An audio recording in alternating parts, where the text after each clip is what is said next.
Whenever someone asks me for homemaking advice, one of the first things that I tell them to do is to start with an evening routine.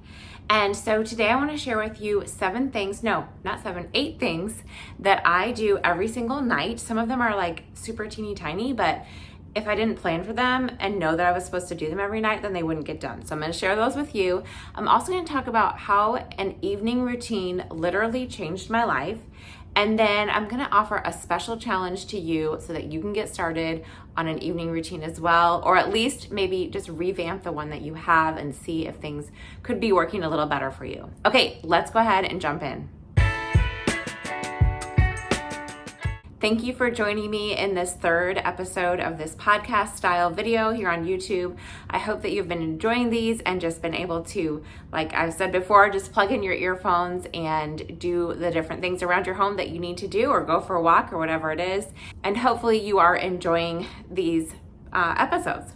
Okay, so let's go ahead and just kind of rapid fire tell you the things that I do every single night. So doesn't necessarily happen in this order, but it's kind of close to it. So, okay, the first thing that I always do, and you probably know if you have been following me for a while, is I clean up my kitchen every single night after dinner. So this kind of is the beginning of my evening routine, and I make sure that the food is put away. I get help from my kids. They help wipe down the table and sweep the floor. And then I put away, like I said, I put away the food, I do the dishes, and I'll wipe down the countertops. Sometimes I'll light a candle even if I'm feeling really, really happy with my kitchen. But that's one of the things that I do every single night. The second thing that I do, which this is gonna seem really small, but it's super important, is I get my coffee pot ready to go. So I fill up the water, I fill up the coffee grounds, put in a new filter first, then put in the coffee grounds. And that way in the morning when I'm still waking up and trying to like figure out my surroundings, all I have to do is turn on the little button and my coffee starts percolating, and I can go ahead and just kind of get into my morning and have a cup of coffee, hot cup of coffee ready to go. Okay, so then that is number 2. Number 3 is I pack my husband's lunch. So as I am putting supper away, I usually, after I've done the dishes too, but I haven't wiped down the countertops yet, I'll just really quickly make my husband's lunch. And I just get that all ready to go so that it's ready for the morning. And then I'll wipe down the countertops. But that kind of goes hand in hand. But that is just something that I've been doing for years. It saves our family money, so my husband doesn't have to go buy lunch each day. And then it's just a way that I serve my husband, and I'm happy to do that for him, and he is thankful that I do it for him. But I also don't have to do it in the morning, like I said, when I'm not really awake and I'm waiting for that coffee. And so that is the third thing that I do. The fourth thing that I do every single night is I clear off my desk. So on my desk I have all kinds of things. It's paperwork and papers that my kids have drawn on, and things for my jobs. I have a few different part-time jobs, but one of the things that I do at first when I wake up every morning is I have to have a clean desk so that I can get straight to work. And I have to have a piece of paper ready to take some notes on. And so I always straighten up my desk, get it ready for the next day, so that when I wake up and I get started right on work, I don't have to be like moving things around or trying to find a piece of paper. It's all ready to go, and I don't even have to think about it. Okay, so that is number 4. Number 5 is I make a really quick plan for the next day. So I'm basically just looking at, okay, do I have everything ready for homeschool? Do I have a plan for meals, especially dinner? That's the big one. And then do I also just know what's going to happen? Do I have any errands to run? Do I have any places or appointments that I have to get to? That way I can just kind of plan out my next day and just know what's coming, so that I'm not like forgetting something or sidetracked and, you know, just trying to remember what all is going to be happening the next day. Okay, the 5th thing that I do every single night, and there's usually some time in between here where I'm able to kind of chill or hang out with my husband and talk to him and things. But number 6 is I brush and floss my teeth every night. And so like I said, some of these are just really small and trite, and you might think, well, why does she have that on her list? But I was forgetting to floss my teeth. And so I had to literally say, okay, every night before bed, after I brush my teeth, I'm going to floss my teeth. And so that has become a habit of mine. Another thing that I do, this is number 7, is I wash my face. And so again, I used to just go to bed with my makeup on and the dirt from the day, I'm sure, and I would just go to sleep with that, and that was really bad for my skin. And so I had to say, okay, after I brush and floss my teeth, the next thing I'm going to do is I am going to wash my face. I use reusable microfiber makeup remover cloths, and that makes it really easy. I don't feel like I'm spending a lot of money because I'm not having to buy reusable ones. Plus it's not complicated. I don't have to get out a soap and a washcloth. It's just a rag. I get it in water, wring it out, and wipe my face down. It cleans all the makeup off, and that's it. It's really fast and easy, so that works for me.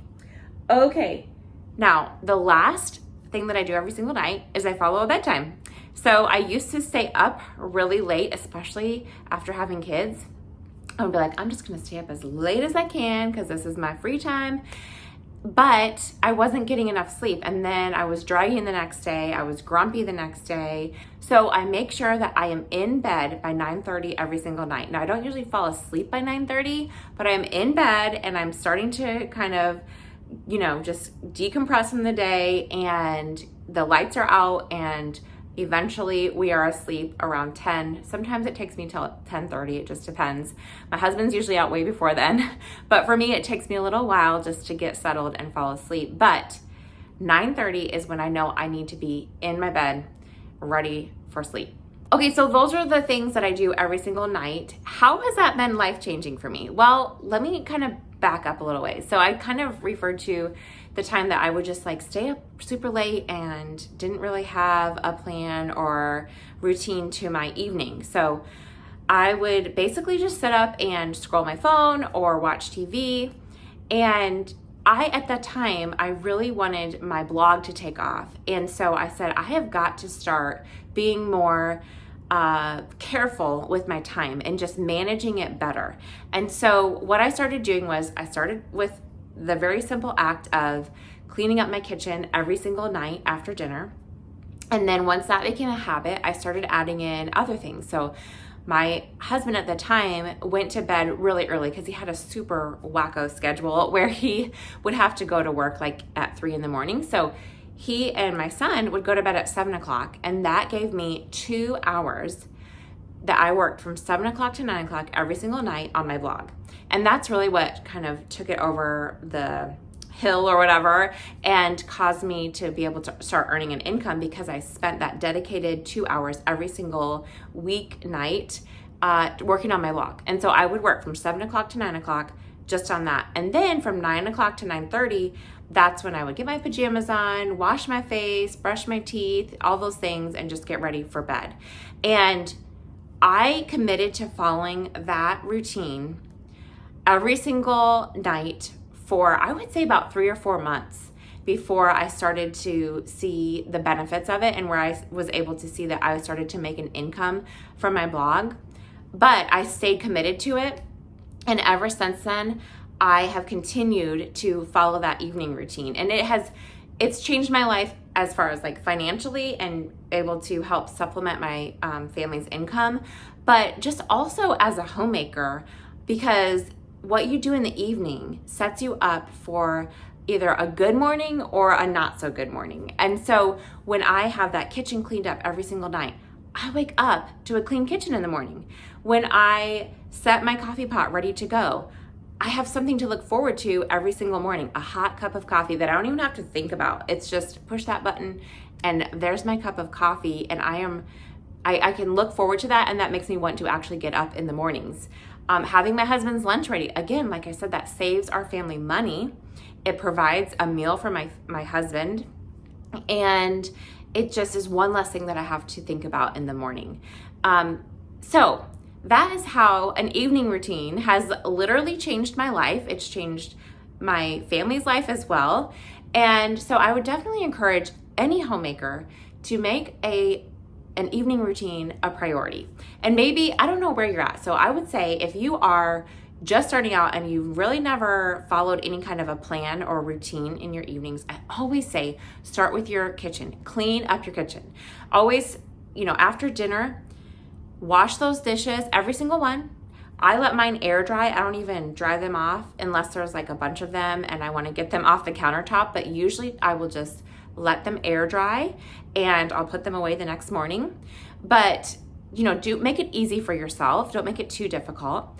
But wash your dishes, wipe down the countertops and the table after you eat, sweep up the floor.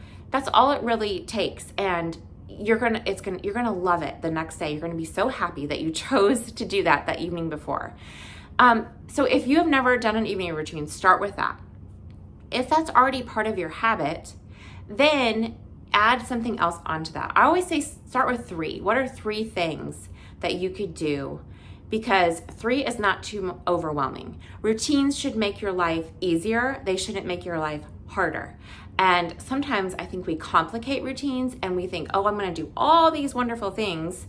And then we get overwhelmed and we don't follow through with them. Or we might do them for one night and then we lose steam the next day and we don't want to do it. And so then we just give up completely. But if you start with something small, maybe it's as simple as brushing and flossing your teeth, and make that a habit for an entire week and follow through with that. And once it becomes a habit, then you can add in other things until you feel like you're in a good place with your evening routine. Another thing I want to mention here is that sometimes evening routines are going to change depending on your children. Like maybe you have a newborn that you need to feed right before you go to bed, or maybe, there's something else going on in the family where, like, for me, an example, my husband used to go to bed at 7 o'clock. And so I wanted to make sure I spent time with him before that time. Now he doesn't have to go to bed so early. Now we go to bed at the same time. And so I can spend time with him after 7, after the kids go to bed. But depending on your specific season of life and where you're at, think about what would work for you. What are the essential things that you need to get done every single night to prepare yourself for a better day? Okay, so that is all I really have to say about evening routines, except that I want to encourage you to join me for a challenge. I like to do little mini challenges here and there throughout the year based on homemaking and for stay-at-home moms. And the one that I'm doing for September is a routine one. So I'm just calling it a routine refresh. So wherever you're at as far as routines go, I want you to just kind of think through your evening in this coming week and think, what needs to be changed? Does anything need to be revamped? Maybe, like I said, you're starting from scratch and you need to just pick one thing that you commit to doing for the rest of this week. Whatever it is, that is my challenge to you. Stick with an evening routine for this whole week. And you're going to notice a difference in the mornings. I'm promising you are going to notice a difference. And it's going to be a good change in your home. It's going to be a good change for you and for your family. So that's the challenge for this week. And then come back next week. I'm going to share the next challenge for our routine refresh. So I hope to see you in next week's episode. And until then, have a great week. And I will talk to you later. Bye.